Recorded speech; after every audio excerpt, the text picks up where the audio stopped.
Hi, Noema. Thanks for joining me. Today we're doing a podcast on conformity in psychology. It's interesting how people often change their behavior or opinions, when they're in a group. Adjustment to match the majority. That's called conformity. Exactly. And that's really the heart of it. People tend to shift what they say or do just to fit in with the group around them. And in psychology, we look at why that happens and the different ways it can play out. Yes, I'm interested in the work of the psychologist Herbert Kellman, who identified three distinct ways that people conform to group pressure. Herbert Kellman really breaks it down into three types of conformity that help us understand the different ways people might go along with the group. Let's start off with internalization. What can you tell us about internalization? Sure. So let's break it down in a really straightforward way. Internalization is basically when someone adopts the group's beliefs or behaviors and really makes them their own. It's like they don't just act the same way as the group on the outside, they actually start to believe in it on the inside. So it's a deeper, more long lasting kind of conformity. Even when the group isn't around anymore, the person still keeps those beliefs. It's kind of like they've fully bought into the idea. So that's the first type Kelman talks about, and it's really the most genuine form of internal change. I think of the word internal being something that's inside, and that helps me to remember that internalization is very deep. Exactly. That's a perfect way to remember it. Thinking of internal as something inside really captures it. Internalization is all about those beliefs sinking in deep and becoming part of who the person is. The next type of conformity that Kelman looked at was identification. And that's where the person values the group that they're part of and wants to belong. Identification is really about that sense of connection and wanting to feel like you belong to the group. So the person changes their behavior or opinions, not just because they truly believe in everything the group stands for, but because they want to be part of it and they really value that membership. It's like they're aligning themselves with the group on the outside because it's important to them to fit in and be accepted. Yes, so that's where it's just public behavior. And the duration of identification only lasts while part of the group. That's a perfect way to put it. Identification really does tend to last only as long as the person is part of that group or still wants to be associated with it. So it's more about that outward alignment and wanting to fit in socially rather than a deep internal change. And once they leave that group or they no longer feel that need to belong, they might just go back to their old ways. Right. And then there's the third one, which is compliance. And that's the most superficial form of conformity, isn't it? Yes, exactly. Compliance is definitely the most surface level form of conformity. Is when someone goes along with the group just to avoid standing out or to dodge any sort of disapproval. But deep down, they don't actually change their private beliefs at all. They're just going through the motions on the outside to fit in. And as soon as the group pressure disappears, they go back to what they originally thought or did. So it's definitely the least permanent and the most superficial kind of conformity, just like you said. Right.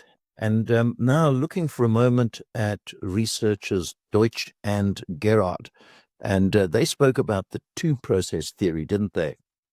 So Deutsch and Gerard introduced what's called the two-process theory of conformity. And basically, they talked about two main reasons why people conform: informational social influence and normative social influence. So informational influence is when people conform because they believe the group knows better and they want to be correct. And then normative influence is when people conform because they want to be liked or accepted. So it's a nice little theory that adds another layer to understanding why people might conform in different ways. And of course, just to mention to the listeners here that in psychology, they like abbreviations. So informational social influence is often written ISI, and the normative social influence is often written NSI, correct? Exactly right. Psychology definitely loves its abbreviations, and ISI and NSI are two really common ones. So it's a nice little tip for the listeners to keep in mind. When they hear ISI, they can think about people looking to the group for guidance because they want to be right. And when they hear NSI, they can think about people just wanting to fit in and be liked. So it's a handy bit of jargon to throw in. Let's dig into informational social influence for a minute or two. It often takes place where there's maybe some ambiguity in a task or uncertainty. Informational social influence really kicks in when people are in a situation where they're not quite sure what to do and they think the group might have better information. So if there's ambiguity or uncertainty, people look around and say, well, everyone else seems to know what they're doing, so I'll just follow along. It's really about wanting to be correct and making the best decision, especially when the right answer isn't obvious. So it's a really interesting piece of the puzzle when we think about why people conform. Yes, and that's a cognitive process, isn't it? It's about thinking and judging correctness rather than an emotional thing. Exactly. It's definitely more of a cognitive process because it's all about thinking things through and trying to figure out what's correct based on the information you have. People are basically reasoning it out and deciding, okay, I trust the group's judgment here because they seem to know what they're doing. And that makes it a really interesting piece of the whole conformity puzzle. Right. And concerning internalization, as far as ISI is concerned, So when it comes to internalization and informational social influence, they often go hand in hand. Basically, when someone internalizes a belief because of ISI, it means they've looked to the group for the right answer and genuinely decided that the group is correct. And over time, that external information becomes part of their own internal belief system. So it's a deeper, more lasting form of conformity because the person really believes the idea is right. yes, ISI conformity occurs most frequently or most powerfully in things like new situations, unclear contexts, ambiguous scenarios, or crisis situations requiring quick decisions. Yes. ISI tends to show up most strongly in those new or unclear situations where people really need guidance. So, if the context is ambiguous or it's a crisis that needs a quick decision, people naturally turn to the group for information. They're looking for the best answer and they trust the group to help them find it. Can you share with us a practical example of ISI in action? Absolutely. So let's imagine a scenario that a lot of people can relate to. Let's say you're in a brand new class, or maybe you start a new job, and the teacher or the boss gives you a task that you've never done before. You're not really sure how to approach it, and everyone around you seems to be diving in with confidence. In that situation, you might watch what your classmates or your co-workers are doing and follow their lead because you assume they know what they're doing. That's a perfect example of informational social influence in action. You're using the group as a source of information to figure out the right way to handle something new. Great, thanks for that. Noema, let's now look at normative social influence for a minute or two. And perhaps what hook can you think of that we can use to help students understand the term normative and to link it to what kind of influence it is? Sure. One simple hook is to think of the word norm in normative social influence and link it to the idea of the norms of a group. You can just say something like normative influence is all about following the norm so you feel like you belong. It's the kind of influence that's about fitting in with what's normal in the group and being accepted. It's where somebody goes along with the group despite private disagreement, correct? Yes, exactly. Normative social influence is really all about that emotional side of things, the need for acceptance, the fear of rejection, and just wanting to avoid looking out of place. So people might go along with the group on the outside, even if deep down they don't really agree. They just want to fit in and avoid any social awkwardness. So it's definitely more of an emotional process compared to informational influence. And it's all about following those social norms to feel like you belong. And of course, this normative social influence generally leads to compliance. I mean, it's very superficial, so usually temporary change only. Normative social influence typically leads to compliance, which is just that surface level conformity. People change their behavior outwardly to match the group, but it's usually pretty temporary. As soon as the social pressure's gone or they're out of that group situation, they'll go back to what they really think or feel. So it's definitely more of a short term change rather than something that sticks for the long run. What sort of group is it more common in? Well, normative social influence is especially common in groups that are really important to the individual, like close friend groups, family, or any social circle where feeling accepted really matters. It can also show up a lot in groups where there's a strong sense of identity or a clear set of norms, like a sports team, a school club, or even a workplace where fitting in is a big deal.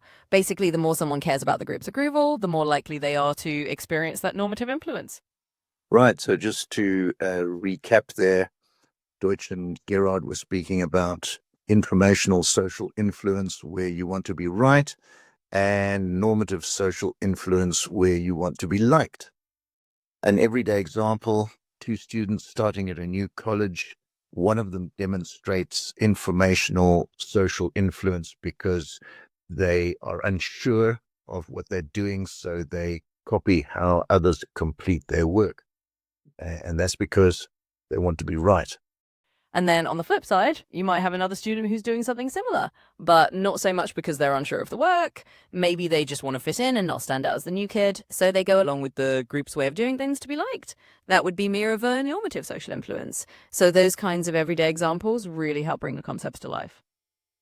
Now, going to Ash's conformity study, that was an interesting one because participants agreed with the incorrect group answer, the answers from the Confederates 12 out of 18 times. And a lot of them said afterwards that it was because they feared some form of disapproval. And we know that they wouldn't have normally given the wrong answers because in the control group, when participants wrote down their answers privately, there was very little conformity. So the conclusion there is that removing social pressure reduces conformity. Absolutely. Ash's conformity study is a classic illustration of how normative social influence works. When participants had to say their answers out loud, they often went along with the group, even if they knew the group was wrong, just to avoid standing out or facing any kind of disapproval. And then, like you said, when they wrote their answers privately, that pressure disappeared and conformity dropped way down. So it really shows that when you take away that social pressure, people feel free to give their true answers. It's a perfect example of how normative influence leads to compliance. Now, it's interesting that with the Ash experiments, there seems to have been both informational social influence and normative social influence at work at the same time. That's a really good point. The Ash experiment is often seen as a classic example of normative social influence, but there's definitely a layer of informational influence going on as well. Some participants might have gone along with the group because they truly started to doubt their own perception and thought, maybe the group knows something I don't. That's the informational side. And then, of course, a lot of them also just wanted to avoid standing out or being the odd one out, which is the normative side. So you're right that both types of influence can overlap, and people can be influenced by a mix of wanting to be right and wanting to be liked all at once. Looking at support for informational social influence, there was a study done by Lucas et al. Can you tell us about that? So Lucas et al. Did a study that really supports the idea of informational social influence. What they found is that when people are faced with more difficult tasks, ones where the answers aren't immediately clear, they're more likely to look to others for guidance and conform because they want to be correct. In other words, when people feel uncertain or they're dealing with something challenging, they're more likely to rely on informational social influence. This study's a nice piece of evidence showing that when the situation is ambiguous or tough, people really do turn to others to figure out the right answer. So it's a great example of ISI in action. Going on now to differences between individual people. Normative influence doesn't explain why some people conform more than others. And McGee and Teven did some work in this area, didn't they?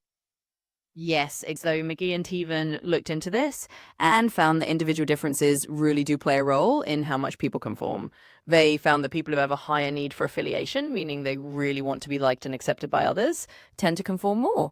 So normative influence might not explain everything, but it does show that personality traits and individual differences can affect how strongly someone responds to that kind of social pressure. In other words, some people are just naturally more inclined to seek acceptance and will conform more because of that.